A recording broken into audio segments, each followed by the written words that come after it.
Hello learners, welcome to our channel एडविश Pawan. I hope आप लोग सभी कोई अच्छे होंगे। आज हम लोग एक नए टॉपिक जो कि आप लोग देख रहे होंगे स्क्रीन में, होमोफोन्स के विषय में जानेंगे। और आज का जो ये सेशन होने वाला है ये वो स्कूल कॉलेज के स्टूडेंट्स के साथ साथ ही जो भी हमारे कंपटीशन लिखने वाले स्टूडेंट्स हैं, एसएससी के, बैंकिंग के, रेलवेज़ के, या कोई भी ग्रेजुएशन लेवल के कंपटीशन से रिलेटेड इंग्लिश, जनरल इंग्लिश जिसमें पूछा जाता है, तो उसके लिए ये वीडियो आज का बहुत ही यूज़फुल होने वाला है। क्योंकि इसमें जो हम लोग चर्चा करेंगे, आप लोग देख रहे होंगे स्क्रीन में, words commonly confused in meaning. कहने का मतलब, वैसे शब्दों से मैं आज आप लोगों को परिचित कराऊंगा जिन शब्दों में अक्सर स्टूडेंट्स लोग गड़बड़ करते हैं, या तो उनकी स्पेलिंग्स में, या उनके मीनिंग में, या उसके अर्थ में। ठीक है, मीनिंग अर्थ सेम हो गया तो स्पेलिंग में हो गया, अर्थ में हो गया, या फिर ओरिजिन में हो गया, इन सब चीज़ों में वो मिस्टेक कर जाते हैं, और जिससे क्या होता है उनका सारा का सारा आंसर गलत हो जाता है, या कोई भी ऑब्जेक्टिव क्वेश्चन कंपटीशन लेवल पे पूछा गया होगा तो भी गलत हो जाता है। क्योंकि मैं ऐसे ये कंफ्यूज्ड इन मीनिंग इसलिए बोल रहा है क्योंकि ये जो वर्ड्स मैं आप लोगों को बतलाने जा रहा हूँ, उन वर्ड्स का जो प्रोनाउंसिएशन है, जो उच्चारण शैली है, वो लगभग एक समान रहती है, लेकिन उसके अर्थ में बहुत ही ज़्यादा डिफरेंसेस होता है। ठीक है, तो आइए देखते हैं। सबसे पहले ये जान लेते हैं होमोफोन्स होता क्या है। ठीक है, तो homophones in English there are some words. ठीक है, अंग्रेजी में कुछ वर्ड्स ऐसे होते हैं which have similarity in sound, जिसमें कि साउंड में यानी उसका जो उच्चारण शैली है, प्रोनाउंसिएशन है, वो लगभग समान होता है, but bear some difference in spelling and meaning. लेकिन उसकी जो स्पेलिंग होती है उस वर्ड की, और उसका जो अर्थ होता है वो डिफरेंस होता है, वो कुछ भिन्न होता है। ठीक है, और homophones are each of two or more words. ठीक है, होमोफोन्स किसे कहते हैं? दो या उससे भी ज़्यादा शब्द हो सकते हैं, having the same, almost same pronunciation, लगभग लगभग समान जिसकी उच्चारण शैली होती है, प्रोनाउंसिएशन, बट डिफरेंट मीनिंग्स, लेकिन उसका अर्थ जो है वो डिफरेंट होता है, ओरिजिन डिफरेंट होता है, उसकी स्पेलिंग डिफरेंट होती है। ठीक है, तो उसे ही हम लोग क्या कहते हैं? होमोफोन्स कहते हैं। तो है ना ये कन्फ्यूजन वाली बात कि एक ही जैसा हम लोग उच्चारण कर रहे हैं लेकिन उसका अर्थ जो है वो भिन्न होता है। ठीक है, फॉर एग्जाम्पल यहाँ पर स्क्रीन में आप लोग देख लीजिए एग्जाम्पल डियर। ठीक है, हम लोग जानते हैं डियर मने जो एक अर्थ होता है वो है फेवरेट, यानी जिसको हम लोग प्रिय बोलते हैं। जैसे डियर मोहन, डियर सुरेश, ठीक है, डियर सोनी, मोनी, जो भी हो, अपने फ्रेंड को, माँ बाप को भी लोग जो है माने प्रेम से डियर ही लिखते हैं। एंड डियर, ये देखिए इसका भी प्रोनाउंसिएशन लगभग सेम है, इसको भी हम लोग डियर ही पढ़ रहे हैं, लेकिन यहाँ स्पेलिंग में मिस्टेक है। यहाँ देखिएगा DEER है, और यहाँ पर DEAR है, लेकिन उच्चारण शैली लगभग एक है। और इस डियर का मतलब होता है एक प्रकार का एक जानवर है। ठीक है, हरिन जिसको हम लोग बोलते हैं। तो the following pairs of words are often confused and misused. तो आज मैं कुछ आप लोगों को संक्षिप्त में कुछ वर्ड से परिचित कराऊंगा जिसमें बच्चे जो हैं, स्टूडेंट्स या जो भी कंपटीशन लिखने वाले होते हैं, अक्सर उसमें कंफ्यूज करते हैं। ठीक है, आप लोग जान गए होंगे होमोफोन्स किसे कहते हैं। मतलब सिमिलैरिटी जो है वो उसकी साउंड में है, ठीक है, उसकी उच्चारण शैली में है, लेकिन उसके स्पेलिंग में बोलिए, उसके ओरिजिन में बोलिए, उसका मीनिंग में बोलिए, हमको बहुत ज़्यादा डिफरेंसेस देखने को मिलेगा। उसे ही हम लोग होमोफोन्स कहते हैं। तो ऐसे कुछ शब्द हैं, कई बार आपने देखा होगा कि स्कूल में भी बच्चे बोलते हैं कि हाँ सर मैंने बहुत अच्छे से लिख के आया, सब मैंने पूछा फिर स्पेलिंग वगैरह सही लिखे? हाँ स्पेलिंग भी सही लिखे हैं, क्या लिख के आया देख बताओ, तो फिर वो बताते हैं कि मैंने ये स्पेलिंग ऐसा लिखा। ठीक है, तो वहीं पर वो पकड़ में आ जाता है कि नहीं वो गलत स्पेलिंग लिख के आया है। ठीक है, क्योंकि वो उच्चारण पर ध्यान दिया और उसका मीनिंग डिफरेंट हो गया।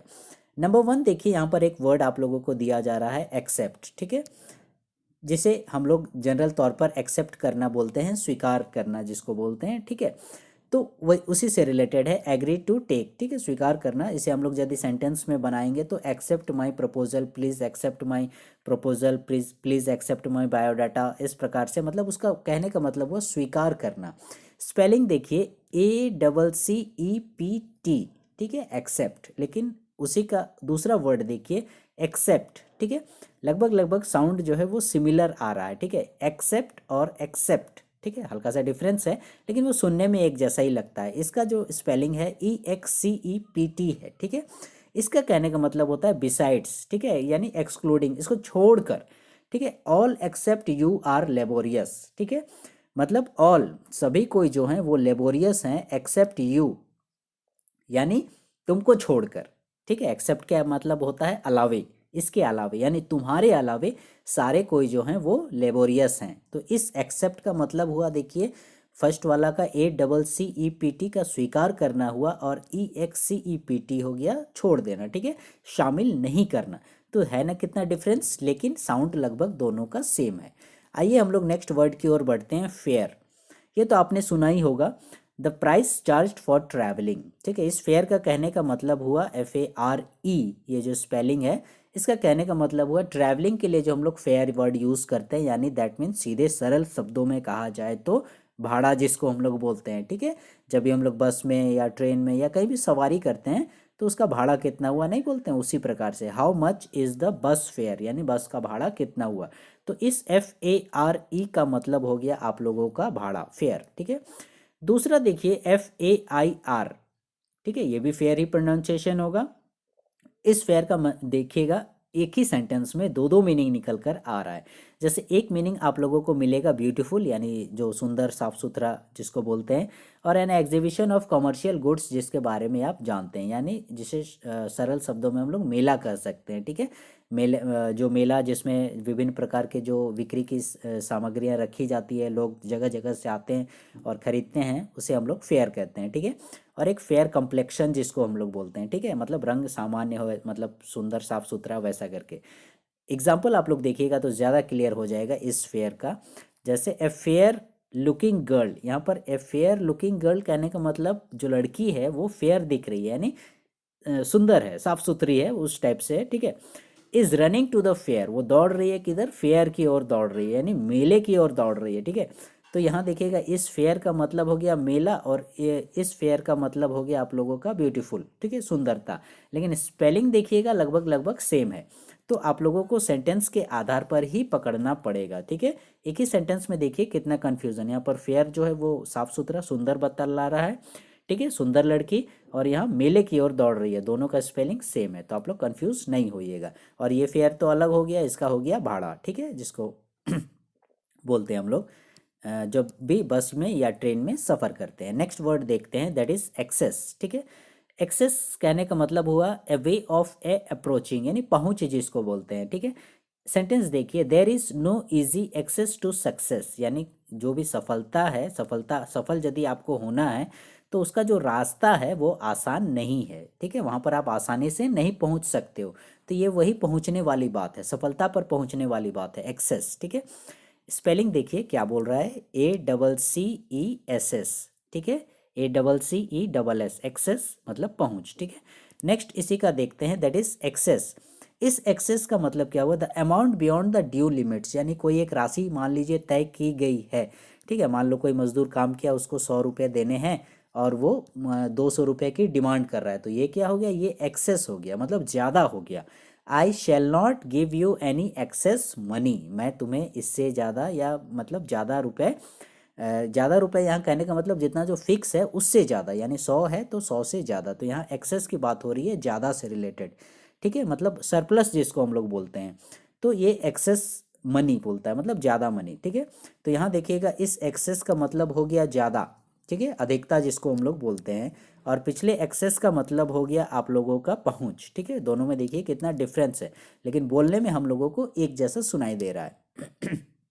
नेक्स्ट वर्ड देखिए, बर्थ, ठीक है। इस बर्थ से तो आप लोग परिचित ही होंगे, ओरिजिन पेरेंटेज जिसको हम लोग बोलते हैं, यानी उत्पत्ति, ठीक है।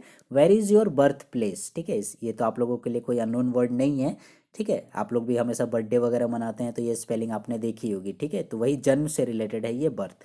वहीं हम लोग स्पेलिंग में थोड़ा चेंज कर देते हैं, BERTH, ठीक है, ये स्पेलिंग यूज़ करते हैं। देखिएगा बोलने में एक ही जैसा बोल रहे हैं, लेकिन स्पेलिंग में कितना डिफरेंस है। तो इस बर्थ का मीनिंग हो गया ए बंक इन ए ट्रेन और शिप, यानी ट्रेन में या जहाज में जो हम लोग बर्थ देखते हैं, यानी बोगी जिसको बोलते हैं, डब्बा जिसको बोलते हैं, उससे रिलेटेड है ये बर्थ की स्पेलिंग, यानी he had a reserved birth. Reserved birth कहने का मतलब ट्रेन में उसका रिजर्व कोई बर्थ है उस तरह से, तो ये वो बर्थ हो गया, BERTH, और BIRTH तो आपको पता है जन्म, ठीक है। तो इस प्रकार से कन्फ्यूज़न नहीं होइएगा, एक ही जैसा सुनने में आ रहा है। नेक्स्ट वर्ड देखिए, दैट इज करियर, ठीक है। और इस करियर का मतलब हो गया प्रोग्रेस थ्रू लाइफ ऑक्यूपेशन। ये जो हम लोग आपको हमेशा बोलते रहते हैं स्टूडेंट्स लोग को स्कूल में क्लास में भी, कि आप लोग अपना करियर सुधारो, करियर संवारो, करियर बनाओ, जॉब लो, ठीक है, अच्छा धंधा पानी करो, इस प्रकार से। तो ये उस करियर से रिलेटेड है, try to build your career, ठीक है, अपना करियर बनाने की कोशिश करो, ठीक है, try to build your career, ये वो करियर हो गया, ठीक है, जिसको जो सफल इंसान बोलते हैं, ठीक है, कोई जॉब अच्छे से पढ़ाई करो, नौकरी हासिल करो, दैट इज़ कैरियर, ठीक है। और यहाँ पर एक दूसरा कैरियर क्या हो गया, वन दैट कैरीज समथिंग, ये कैरियर हो गया ढोने वाला, ठीक है, जो कि किसी चीज़ को कुछ को ढोता है। जैसे आपने देखा होगा, यहाँ एग्जाम्पल देखिए, the mosquito is the carrier of malaria, यानी मॉस्क्यूटो जो है वो किसका वाहक है, किसको ढोने वाला है, मलेरिया को ढोने वाला है, यानी मच्छरों के द्वारा जो मलेरिया फैलता है हमारे में, ठीक है, तो वही वो क्या है, मच्छर जो है वो मलेरिया का वाहक है। आपने इसमें भी देखा होगा, मतलब ढोने वाला, आपने देखा होगा जो ट्रक वगैरह रहते हैं नेशनल हाईवे पर चलते होंगे, आपने देखा होगा, तो उसमें भी आपको लोग देखे होंगे गुड्स कैरियर करके लिखा रहता है, तो ये वही ढोने वाला हो गया, ठीक है।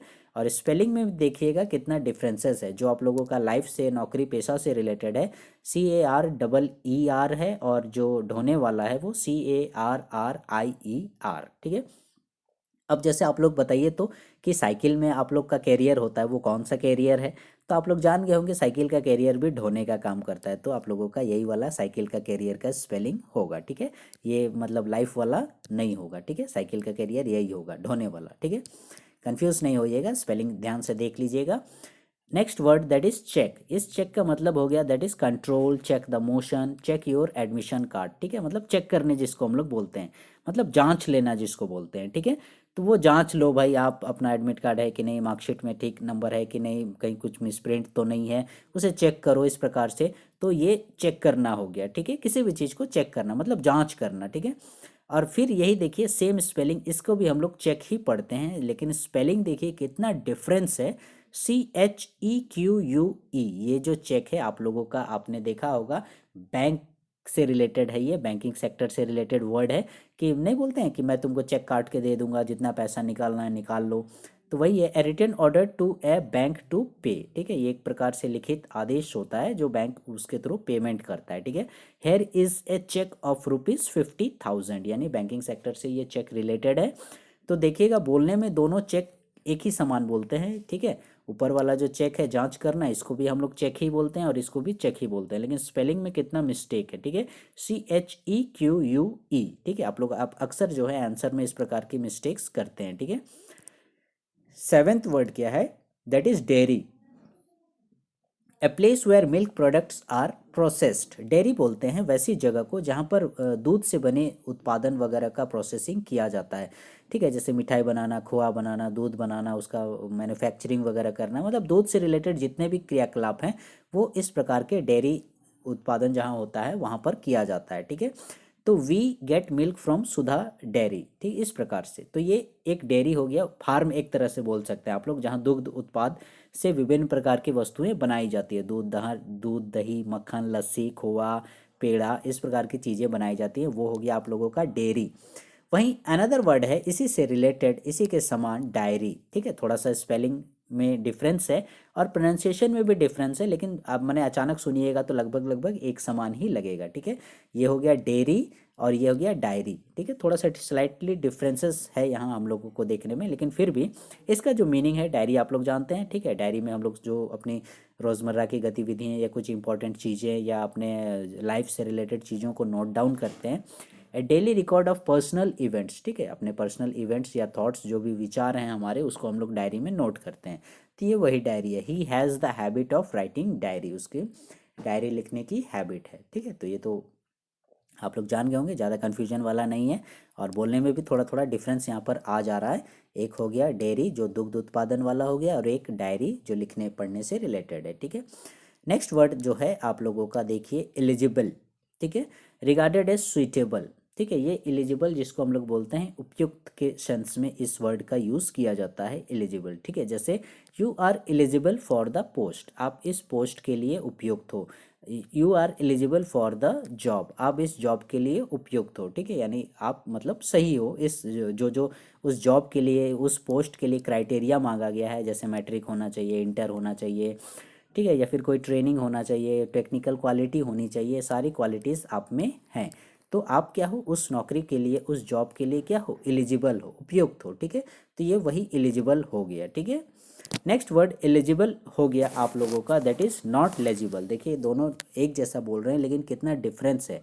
ये जो नेक्स्ट एलिजिबल है, इलेजिबल, ठीक है, that is hard to read, यानी वैसे शब्द, ठीक है, जिसको आप लोग नहीं पढ़ पाते हो, वैसे शब्दों के लिए हम लोग एलिजिबल वर्ड का यूज़ करते हैं। ठीक है, सपोज मैंने मान लीजिए जैसे यहीं पर कुछ कुछ लिख दिया, अब बताइए ये मैंने क्या लिखा। ठीक है, कोई पढ़ पा रहा है, नहीं पढ़ पा रहा है, तो ऐसी राइटिंग्स के लिए, ऐसी हैंड राइटिंग के लिए, ऐसे वर्ड्स के लिए, ठीक है, जो हम लोग नहीं पढ़ पाते हैं, वैसे शब्दों के लिए हम लोग इलेजिबल वर्ड का यूज़ करते हैं। ठीक है, his hand writing is illegible, ठीक है, उसकी हैंड राइटिंग जो है वो पठनीय नहीं है, पढ़ने योग्य नहीं है, वो नहीं पढ़ाई में आ रही है। ठीक है, खासकर आप लोग देखे होंगे इस प्रकार की जो राइटिंग्स है, वो हमारे जो डॉक्टर साहब लोग होते हैं, कोई भी बीमारी हो गई तो देखोगे इस प्रकार से फर्स्ट वर्ड लिख दिए, कुछ भी आप समझ जाइए वो क्या दवाई लिखे। ठीक है, पैरासीटामोल लिखना है, ऐसे करके लिख दिया, आप समझ जाइए वो पैरासीटामोल है।